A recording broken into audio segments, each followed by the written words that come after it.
Сыныптасым Жолбарыс Жазирадан челленджді қабыл алдым. Абай Құнанбаев: ғылым таппай мақтанба. Ғылым таппай мақтанба, орын таппай баптанба, құмарланып шаттанба, ойнап босқа күлуге, 5 нәрсеге қашық бол, 5 нәрсеге асық бол. Адам болам десеңіз, тілеуің өмірің алдыңда, оған қайғы жесеңіз. Өсек өтірік мақтаншақ, еріншек бекер мал шашпақ, 5 дұшпанды білсеңіз. Талап еңбек терең ой, қанағат рақым ойлап қой, 5 асыл іс білсеңіз. Жамандық көрсең нәфрәтлі, суытып көңіл тыйсаңыз. Жақсылық көрсең ғибратлы, оны ойға жисаңыз.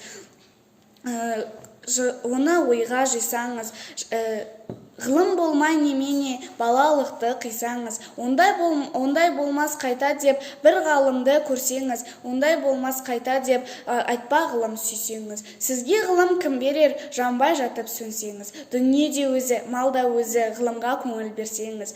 Білгендердің сөзі не, махаббатпен ерсеңіз. Ақыл сенбей сенсеңіз, бір іске кез келгенде, ақсақал айтты, бай айтты, кім айтса мейлі сол айтты.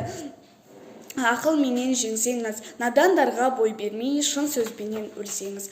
Аят хадис емес қой, көпір болдық демес қой. Қанша қарсы келсеңіз, көп орынды көріне айтпа, біздің сөзге ерсеңіз.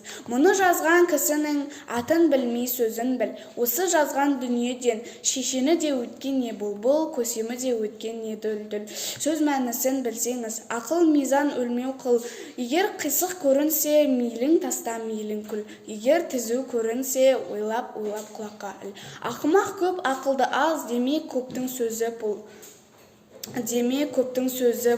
Жақыныңның сөзі тәтті деп, жақыныңның сөзі тәтті де көрме, ондай түпсіз сөзге ерме. Сізге айтамын, қаупім бұл. Біреу өзің үшін үйренсең, жамандықтан жиренсең. Біреу білмессен білсең, біреу үшін үйренсең, біреу білмессен білсең, білгеніңнің бәрі тұл. Сөзіне қарап кісіні ал, кісіге қарап сөзін алма. Шын сөз қайсы біле алмай, әр нәрседен қорқалма. Мұны жазған білген құл, ғұлама ахи дауани, солай депті ол шыншыл. Сөзін оқы және ойла, тез үйреніп тез жайла, жаз уақытта көңіл күл. Мен осы челленджді Еркінбек Сағынға жолдаймын.